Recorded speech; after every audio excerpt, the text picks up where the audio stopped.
So we are diehard Ultra B guys, and I think we've learned that the midsize platform really just works with us. I was out trail riding a few days ago, and I'll get myself into really precarious situations just because I'm on that smaller bike.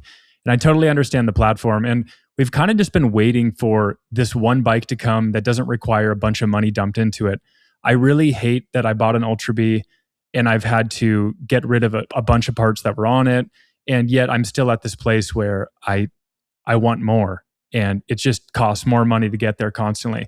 And I think a lot of people are in that position where they know the midsize is what they want to ride because they've ridden an Ultra B or something similar and they love it. Mhm. And I get it. Like that's kind of the target here, right? What do you think cost difference is? Because I think Josh and I, we probably both have put over 12K into our Ultra Bs.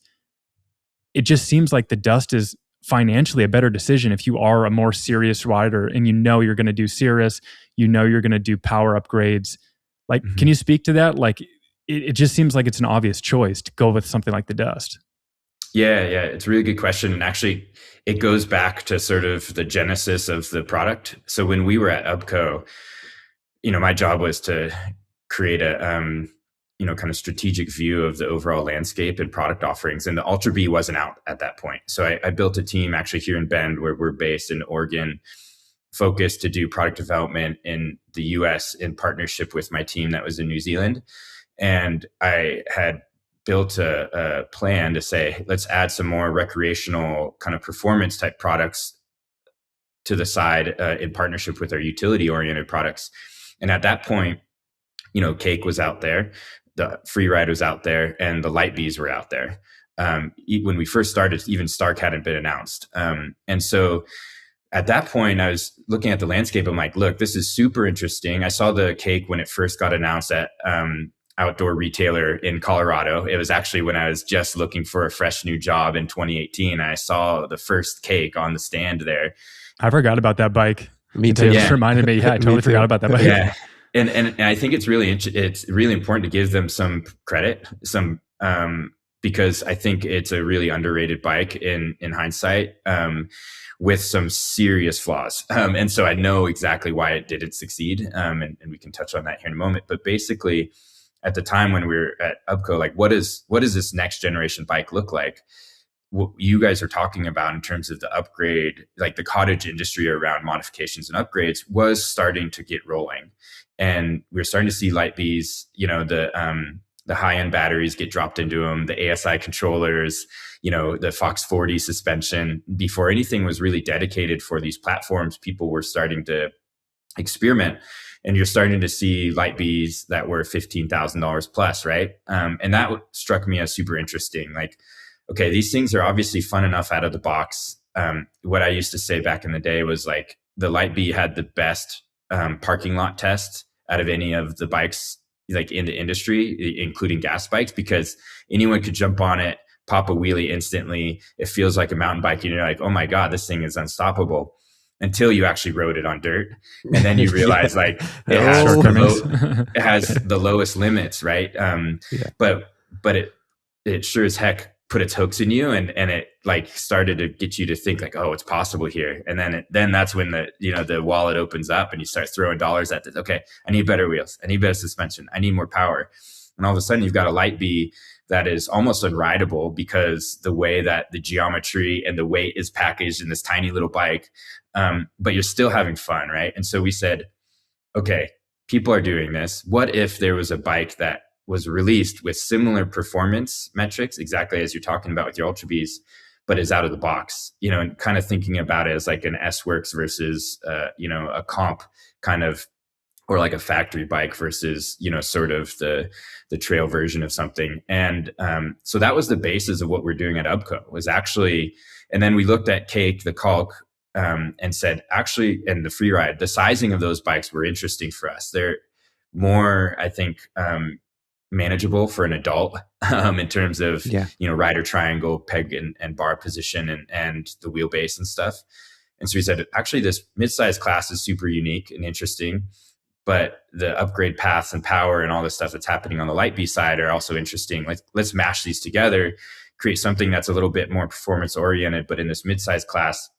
And while we were kind of in our second round of prototyping at UPCO, you started to see some of the I think spy shots for the Ultra B, and it wasn't until actually we had transitioned out and started Dust that the Ultra B actually launched, which is super interesting. So like if we would have followed it through, we would have at UPCO, we would have had basically an Ultra B style bike with about what we were targeting was about 20 kilowatt of power.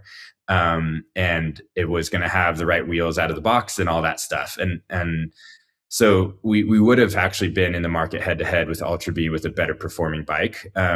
But there's limitations to what we're doing at UPCO. We had kind of a New Zealand based brand. We had a more utilitarian aesthetic, and we had some, I would say, distribution channel differences and not being kind of more performance power sports oriented. So it really was a great opportunity to start with this understanding of what people wanted out of the bike. So when we started Dust, it said out of the box, it needs to be hitting all the marks of like what people are doing to their upgraded bikes. One of the first things we did at Dust was bought a Ultra B. So we had next to our Freeride, and we could compare, and we realized, look, sizing is interesting on both these bikes. Powertrain leaves a lot to be desired. Ergonomics is not awesome. Suspension's really not awesome on either of those bikes. And so we said, okay, there's a giant opportunity here. Get the ergonomics, get the kinematics of the suspension system, upgrade suspension components, wheels, and then the powertrain. There's a huge opportunity on both of those fronts. And so what you'll find if you kind of go through the archives of Dust is we started a little bit closer to the Ultra B in terms of specs and, kind of focus.